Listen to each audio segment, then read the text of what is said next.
আজকের এই বড়ই আচারটা তৈরি করার জন্য এখানে আমি কিছুটা বড়ই নিয়ে নিয়েছি আর এগুলোকে খুব ভালো করে রোদ্রে শুকিয়ে তারপর ব্লেন্ডার জারে দিয়ে ব্লেন্ড করে নিয়েছি, মানে গুঁড়ো করে নিয়েছি।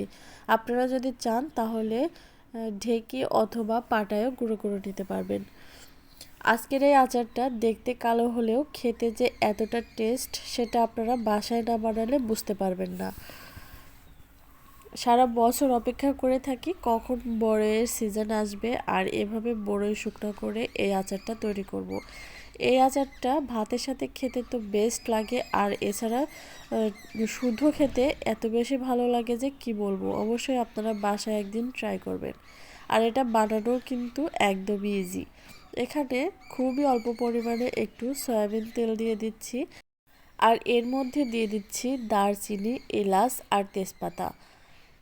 এই আচারে মশলার পরিমাণটা একটু বেশি লাগে, আর এখানে পরিমাণ মতো চিনি দিয়ে একটু পানি দিয়ে দিচ্ছি। তো চিনিটাকে এখন গলিয়ে নিতে হবে। বড়ইয়ের পরিমাণ বুঝে আপনারা চিনিটা দিয়ে দেবেন, চিনির পরিমাণটা আমি বললাম না। তো এখন চিনিটাকে খুব ভালো করে গলিয়ে নিতে হবে। একদমই ইজি প্রসেসে এই আচারটা তৈরি করে দেখাবো, আর এটা খেতে কিন্তু এমনিতে অনেক টেস্ট লাগে। একদমই সাধারণ করে তৈরি করলেও এই আচারটা খেতে বেশ লাগবে। তো এখন সেই গুঁড়ো করে রাখা বড়ইগুলো দিয়ে দিচ্ছি, দেখতেই পারছেন। বড়ইগুলো দিয়ে একটু নেড়েচেড়ে মিশিয়ে নিচ্ছি, আর নাড়ার সাথে সাথে কিন্তু চিনির পানিটা শুকিয়ে যাবে, যেহেতু শুকনা বড়ইয়ের গুঁড়া এখানে অনেকটা পরিমাণে পানি লাগবে। তাই 1 কাপ পরিমাণে পানি দিয়ে দিচ্ছি আমি।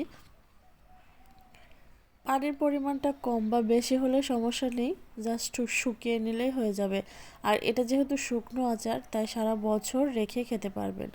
এ পর্যায়ে এসে আপনারা একটু ভিনেগার দিয়ে দিতে পারেন, তবে আমি যেহেতু অল্প করে বানাচ্ছি আমার বেশি দিন থাকবে না, তাই আমি ভিনেগারটা দিইনি। তো এখন পানিটা শুকিয়ে নিতে হবে। যারা কোনোদিনও এই আচারটা খাননি তারা একবার হলেও বাসায় ট্রাই করবেন, কথা দিচ্ছি এই আচারের ফ্যান হয়ে যাবেন।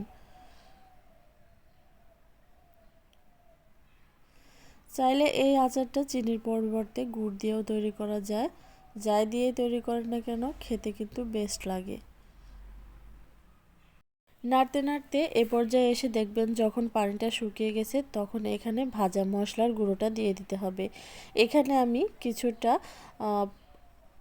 এলাচ, দারচিনি, জিরে আর তেজপাতা ভেজে গুঁড়ো করে রেখেছিলাম সেটাই দিয়ে দিয়েছিলাম। তো একটু নেড়েচেড়ে মিশিয়ে নিয়েছি, আর এটা ঠান্ডা হয়ে যাওয়ার সাথে সাথে অনেকটা ঝরঝরে হয়ে যাবে। দেখতেই পারছেন আচারটা কতটা লোভনীয় হয়েছে।